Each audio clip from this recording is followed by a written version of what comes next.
Minister, you continuously use the word will. We will do this. Yes.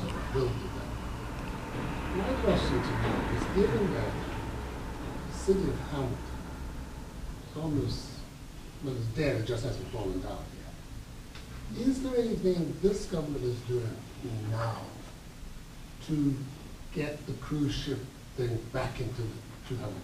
No. Yes. The Transport Ministry is actively pursuing cruise ship options for Hamilton as we speak with our cruise partners. And this will continue as I've outlined in the statement, as is outlined in the platform. We are continuously pursuing cruise options for all of our ports, and that will never stop. But are you focusing, for example, I'm a cruise traveler. There are a number of small cruise ships which your previous premier seemed to be eliminating. Are you focusing on some of these small cruise ships that really carry high quality people like myself? Well, sir, I don't know what evidence you have of any transport minister eliminating any option to come to Bermuda. We have never eliminated any option for any line. But the facts are this, sir, that there are limited ships of the size and capacity that can come into our smaller ports globally. If you look at the global fleet, there are very few. Many of those lines aren't even deployed in this region. In addition, they are occasional callers, and you do find them coming to Bermuda on an ongoing basis through the season. But as to a dedicated ship like we have been accustomed to, the sizes that Bermuda has traditionally accompanied and had in Hamilton have been phased out by many of the major lines.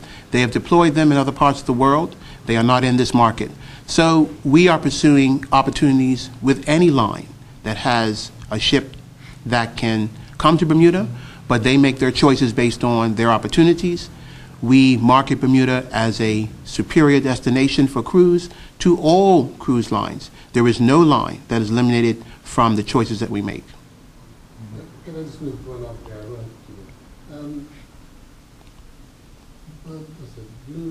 JetBlue was here recently, and they had a meeting with yourself, I believe, and two other people. And one of the things I gleaned from the conversation that we had with them, they were looking to us in Bermuda for some sort of marketing plan that would put more people on the aircraft. Have we done anything to actually increase our airlift in terms of promotions? I will answer yes, but the details to that answer is with the Minister of Tourism and Business Development, because that marketing of Bermuda is primarily their responsibility. But we partner with them in all of our discussions with the airlines. I can tell you that I was in those very intimate meetings with the JetBlue executive, and they are happy to be in Bermuda. They want to continue the relationship with Bermuda, and we will continue to work with them to do all we can to keep them here flying to Bermuda. So our relationship with them is ongoing, and we will be doing more with them to expand the marketing opportunities. Mr. Money, I'm looking at your local plan that you just outlined for improving local transportation. Bermuda right now is experiencing record numbers of people out of work, record numbers of businesses closing, so tax revenues must be down. Where is the money coming from? Sir, we are dedicated to providing a service to our citizens in public transport. We know that the bus is often the lifeblood for many of our citizens to get to their jobs. So our focus is on providing that service. It's not about profit. It's about the provision of services, quality transportation for our citizens so that they can get from A to B to get to work and back. That is more of the focus, because we understand, as you say, there are people who cannot afford a car, can't afford to perhaps even a bike and to even license it. So we're making sure that we're keeping public transportation available and consistent so that those citizens who need to get where they have to get to these jobs that they are striving to keep and even striving to get is available for them. And that's our focus, is to provide the service at least cost to them as well as to the government. Is local transportation at least breaking even? I can say that we are providing our services as best we can, as efficiently we can, managing the dollars that are available. And we are pleased with what we're doing in all aspects of that. And looking at the expansion of airlift, we are subsidizing how many airlines now that are carrying no one? So where are we going to expand, and are we going to have to subsidize those airlines to fly empty to Bermuda? Right now, we're focusing on keeping the relationship with our existing airline partners good and consistent, and that they continue to come here. So that's what we're doing. Yes, there are minimum revenue guarantees involved with the relationship, but that's standard across the industry. And I would challenge you to provide me with figures that planes are coming in here empty, because that's not what I see. Well, when we look at empty, it's kind of relative, huh? Well, I you came in on a flight on Saturday with 40 people. well, empty to you. We're paying a lot for that. Well, all I can say is this. People are coming to Bermuda, and we are ensuring that the proper quality airlift is available. We have good relationship with our airline partners like JetBlue, like TransAir, and others, and the legacy carriers, and we intend to ensure that that lift is available. But how much longer can we continue without the tourists, without the exempt company business tax revenues? How much longer can we, as a country, continue to afford this? Sir, those are much bigger questions than just transport. Our job, at least from what I'm speaking about, is to ensure that we have airlift, that people can come to Bermuda, have a quality experience, whether in business or as a visitor, and ensure they can get back safely. And we're doing that well. And we have good relationship with the airlines, and we intend to continue to have those relationships. Where we can expand further transportation options in air, we will pursue them in the most appropriate way. But I believe we have good relationships, and that's what we're striving to keep. Can you confirm, Minister, that the buses and ferries are not taking as much revenue as they're costing? No, I cannot confirm that, but I can tell you that we run our ferries and buses on a model of making provision for them to provide the best possible service, that they're well maintained, and that they do what we plan for them to do, which is to move people from A to B efficiently and safely. That is the primary focus.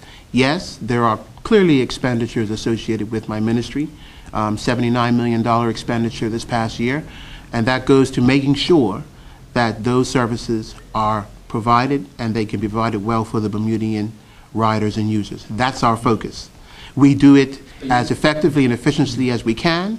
There are obviously things that happen that, frankly, we do not anticipate, and we have to pay for them, like certain repairs, certain mechanical issues, but it's about providing the service, plain and simple. Sure. Are you committing not to raise bus and ferry fares? I cannot commit to that at this time, but there is certainly no plan to. I can tell you that now. There's no plan to. There is no plan to raise fares on any of our residents and any other fare structures at all. Okay. There is no plans at all. You also said that the buses and the ferries have been improved since '98. Yes.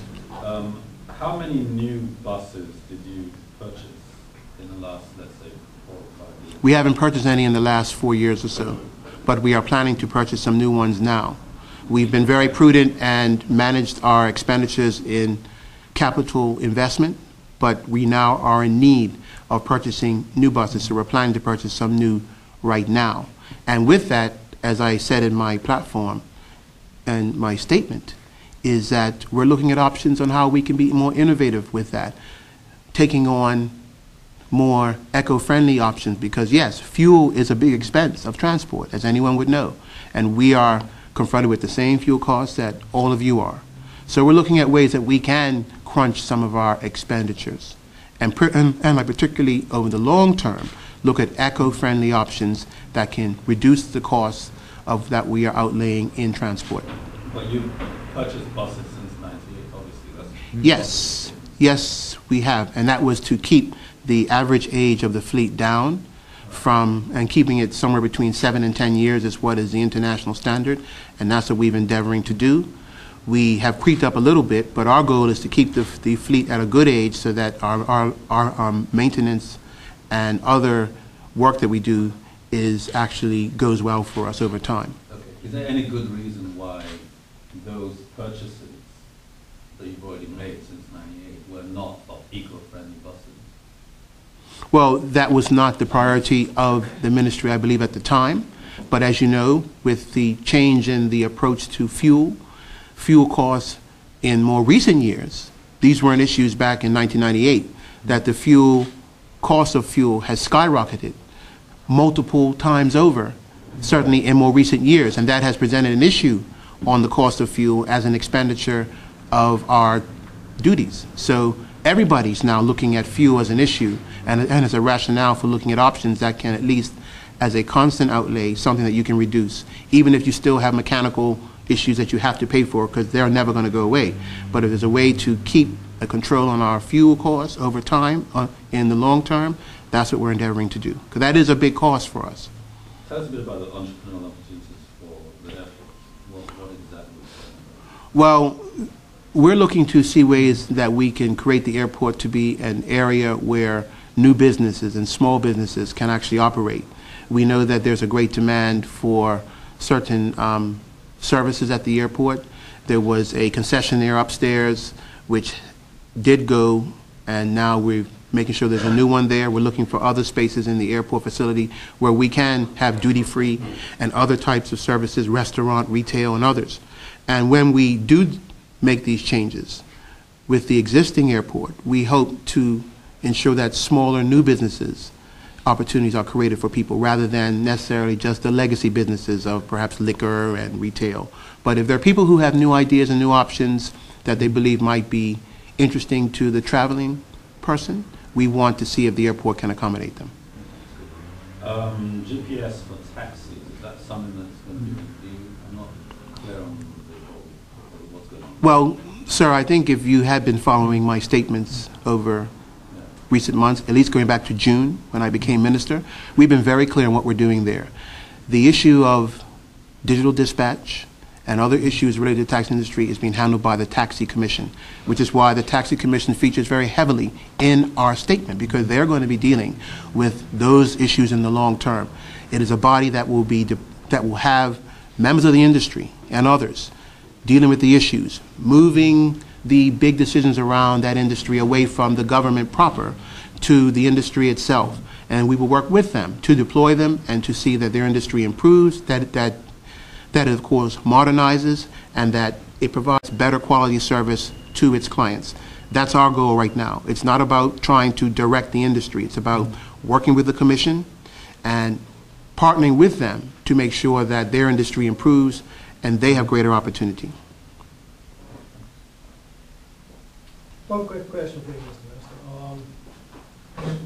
Cheaper fares to Europe, are we to expect that anytime soon? Well, that will come with any discussions we have with possible carriers. I couldn't speak to that now, but we feel that if we can expand the options of traveling in either direction, that will help Bermuda. Right now, pretty much it's just a British Airways setup. But if we can get more continuous airline coming to Bermuda from the European side, or at least from the east, that can create other options that people will find it cheaper to fly out of here rather than being limited. Because right now we are clearly limited if you're going to Europe. So we're looking to do anything we can to improve and bring down the cost for locals as well as people coming here. Mr. Minister, traditionally when we're looking at buses, we almost had to buy a conglomeration of a bus. We buy the body one place, the chassis one place, the engine one place, and it's all put together, and it works out cheaper for us. And we sometimes even piggyback on a large order from another country, and it works out cheaper for the Bermudian people. With the CNG bus, will we be taking that same sort of structure? My people are looking at all types of options for us getting more additions to the fleet. And we are right now talking to people about the eco-friendly options in particular. We're speaking to people in the US, we're speaking to people in Europe. We're looking everywhere for the best options that will fit Bermuda, because that's what it's about. And because of modern technology, you can get a bus that's more tailored to Bermuda's needs rather than getting something stock off of the assembly line. So we're looking at the best options that we can. We've had long-standing relationships with some of our suppliers. We are talking to them because they continuously are very good to us. And we think we have a pretty good fleet as a result of those long-standing relationships. But as we go forward, we'll be looking for new opportunities, particularly as I emphasize on the eco-friendly side of where we can get the best possible options. It could be from anywhere, so because we're looking global for what we need. I might say also, one of the things I'm very excited about public transport is the idea of, because of the long-standing relationship we have with some of our suppliers, and also the level of expertise we have on island, that our public transport center up in Devonshire becomes a center for training excellence, particularly for the heavy engineering side and the heavy mechanic side.